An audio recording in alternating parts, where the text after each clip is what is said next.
تذکرۃ الاولیاء میں سے حضرت رابعہ بصری کے والد اس قدر غریب تھے کہ گھر میں روشنی کے لیے چراغ تک نہ تھا۔ جس روز حضرت رابعہ پیدا ہوئی اس روز گھر میں نہ جلانے کو تیل تھا نہ خرچ کرنے کے لیے ایک پیسہ۔ حضرت رابعہ 4 بہنیں تھیں۔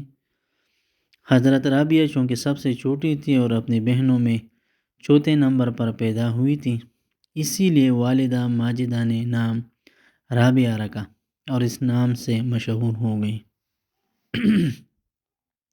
جس روز حضرت رابعہ پیدا ہوئی گھر والوں نے آپ کے والد سے کہا، جاؤ ہمسایہ کے ہاں سے روشنی کے لیے اور رابعہ کے ناپ پر لگانے کے لیے تیل لے آؤ۔ پیسے پاس نہ تھے، نہ تو بازار سے لے آتے۔ ہمسائے کے مکان کے دروازے پر جا کر کھڑے ہو گئے اور دروازے کے کرواڑوں پر ہاتھ لگا کر واپس آ گئے۔ آپ کے والد نے قسم کھا رکھی تھی کہ خواہ کتنی ہی حاجت کیوں نہ ہو کسی سے سوال نہ کروں گا۔ گھر والوں سے کہہ دیا کہ ہمسایہ تو دروازہ ہی نہیں کھولتا۔ اس رات کو آپ کی والدہ کو ناداری کا سخت احساس ہوا۔ رنج و غم کے حالت میں سو گئے۔ خواب میں حضور صلی اللہ علیہ وسلم کی زیارت ہوئی۔ حضور صلی اللہ علیہ وسلم نے فرمایا، غمگین کیوں ہو؟ تمہاری لڑکی بڑی نیک بخت لڑکی ہے۔ میرے امت کے 71,000 گناہگاروں کی خدا سے شفاعت کرے گی۔ حضور صلی اللہ علیہ وسلم نے فرمایا کہ میری طرف سے امیر بصرہ کے نام ایک خط لکھو جس کا مضمون یہ ہو کہ تم روزانہ رات کو 100 مرتبہ اور جمعہ کی شب کو 400 مرتبہ درود شریف پڑھا کرتے تھے۔ کیا بات ہے، جمعہ گزشتہ کی شب کیوں بھول گئے؟ اس کا کفارہ یہ ہے کہ حامل مکتوب حاضہ کو 400 دینار مال حلال کے ادا کر دو۔ حضرت رابعہ کے والد خواب سے بیدار ہو کر رونے لگے۔ کاغذ قلم دوات لے کر خط لکھا اور اس کو لے کر امیر بصرہ کے پاس گئے۔ چوکیدار کے ذریعے خط اندر پہنچایا اور جواب کے منتظر رہے۔ خط پڑھتے ہی امیر بصرہ نے حکم دیا کہ 10,000 درہم فقراء کو صدقہ کر دو اور اس سے کہنا کہ میرا جی تو چاہتا ہے کہ تمہیں اپنے پاس اندر لاؤں، لیکن چونکہ تم رسالت مآب صلی اللہ علیہ وسلم کا پیغام لے کر آئے ہو، میرا جی چاہتا ہے کہ میں خود تمہاری زیارت کے لیے آؤں اور تمہارے آستانہ کی خاک کو اپنے سر اور داڑھی پر لگاؤں۔ میں تمہیں قسم دیتا ہوں کہ جب روپیہ کی ضرورت ہو میرے پاس آ جایا کرو۔ حضرت رابعہ کے والدہ وہ پیسے لے کر ضرور سامان خرید کر گھر آئی۔ حضرت رابعہ جوان ہو گئی۔ والدین کا انتقال ہو گیا۔ بصرہ میں سخت قحط نمودار ہوا۔ چاروں بہنیں قحط کی وجہ سے ایک دوسرے سے جدا ہو گئیں۔ حضرت رابعہ بھی بصرہ سے چل دی۔ راستے میں کسی ظالم نے آپ کو گرفتار کر کے لونڈی بنا کر بعوض چند درہم فروخت کر دیا۔ آقا ان کو اپنے گھر لے آیا اور محنت مشقت لینے لگے۔ ایک دن کا واقعہ ہے کہ آپ کہیں جا رہی تھی، سامنے کوئی غیر محرم آ گیا۔ آپ اسے دیکھ کر بھاگ پڑی، بھاگتے ٹھوکر لگ کر گر پڑی، ہاتھ کی ہڈی ٹوٹ گئی۔ آپ زمین پر سر رکھ کر خدا سے عرض کرنے لگی، یا اللہ، میں غریب لڑکی ہوں، میرے ماں باپ بھی انتقال کر گئے، اس غم میں تیری رضا کی طالب ہوں۔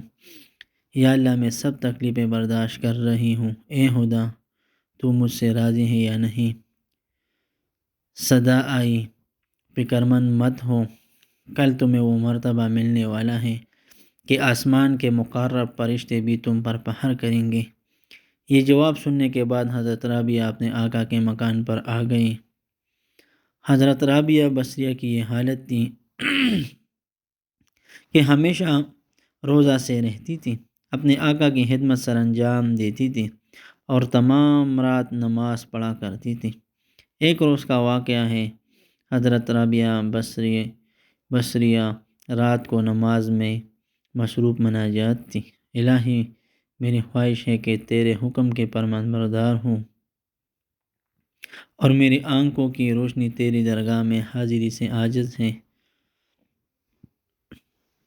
اگر میرے بس کی بات ہوتی تو تیری خدمت سے 1 منٹ بھی محروم نہ رہوں۔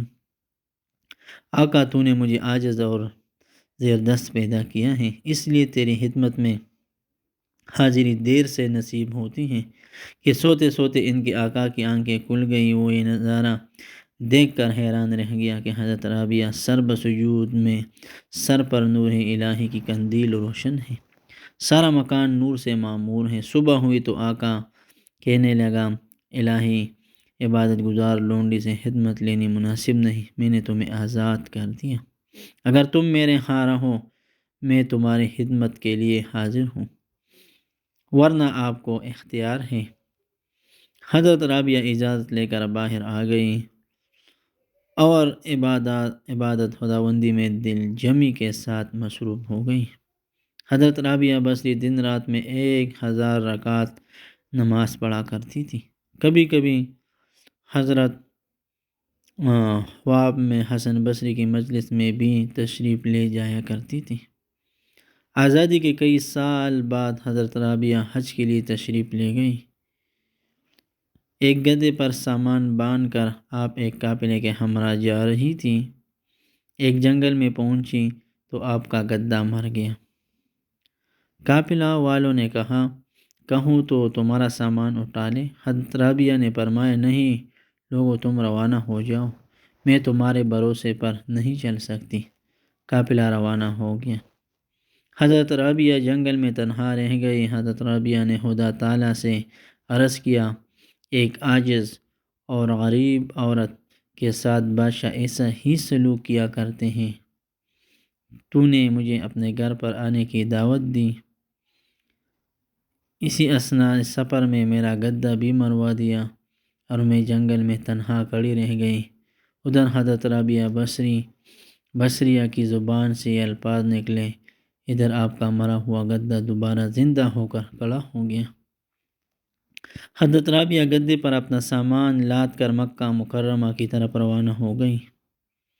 تذکرۃ الاولیاء میں ہے کہ حضرت رابعہ بصریہ جب دوبارہ حج کے لیے تشریف لے گئی تو خانہ کعبہ آپ کے استقبال کے لیے آیا اور حضرت رابعہ نے فرمایا، مجھے رب البیت کی ضرورت ہے، بیت کو کیا کروں، مجھے تو اس استقبال کی ضرورت ہے۔